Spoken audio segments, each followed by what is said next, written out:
Jesu Kristu inkosi. Ngibingelele-ke ngokukhethekile ubaba umpostoli, mama umpostoli,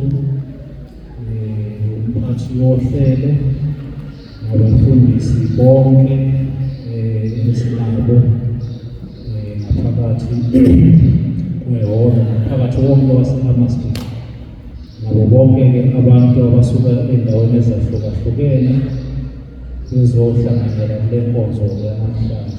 uJesu Kristu inkosi. Omi ngaphambi kwenu-ke zomkhulu wakaShelede, sisuka la ePinetown, nathi-ke sizohlanganyela kuNkulunkulu enkonzweni yanamhlanje nabazalwane egameni leNkosi yethu uJesu Kristu. Uthwenge asokile ukuthi sengikwenzile, kodwa nje ngithintwe ufakazi kakhulu ukuba mama uPholokotho ngendlela uNkulunkulu akambonisa ngayo uhlelo nje okumele alandele ukuze azigcine engumntwana kaNkulunkulu. Ubufakazi-ke lobo okade ebuthula nabazalwane, ngoba izwi likaNkulunkulu lapha kwincwadi ka1 John lithi okholwa indodana kaNkulunkulu unobufakazi phakathi kuye.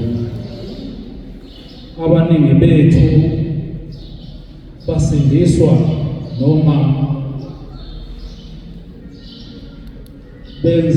benziwa ukuthi baqhubekele phambili ngenxa yobufakazi ababuzwayo ngabanye abazalwane. Umuntu uyayibheka isimo sakhe abone ngathi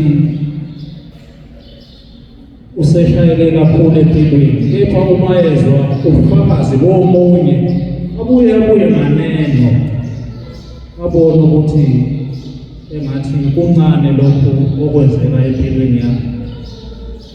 Engisho ukuthi-ke ukhulu ngempela ubufakazi esibuthola ekhaya lezwi nasentabeni yendlu kaJehova kuyabonelela. mhlambe-ke okunye kuyaye kwenzeke ubambeke ngenyama ugcine ungasakhona. Kodwa nje okumele sikwazi ukuthi bonke ubufakazi obuzwayo noma omlalelayo ubufakazi bukaNkulunkulu, ngoba iBhayibheli lithi uma samukela ubufakazi babantu kumele sikhumbule ukuthi obukaNkulunkulu ubufakazi bukhulu, ngoba yena uNkulunkulu ufakazele indodana yakhe uJesu Kristu. Ngoba kuke kufike abantu beletha ubufakazi ezokutshela ukuthi ungibona nje nginomuzi nganqamlamazwe, ungibona nginemoto ngiphila kanje nganqamlamazwe. Ubufakazi bomuntu lobo okuncane-ke ukunobukaNkulunkulu, ngoba uNkulunkulu wafakaza kithi ngendodana yakhe uJesu Kristu. Nami ngeke ngithi uma ngibheka impilo yami, ngibheka emuva, ngibone ukuthi uNkulunkulu wangisiza ngempela, ngoba la engangigogobele khona hayi ukuthi kwakungekuhle, kepha nje kwakuvalekile engqondweni yami.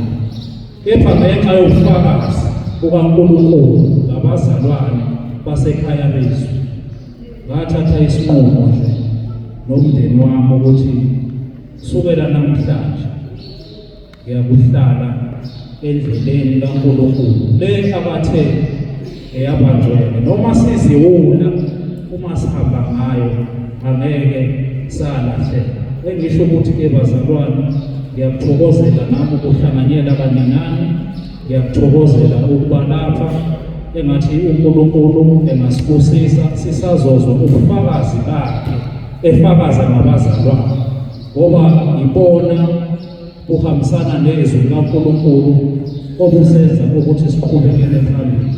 uJesu Kristu uyinkosi.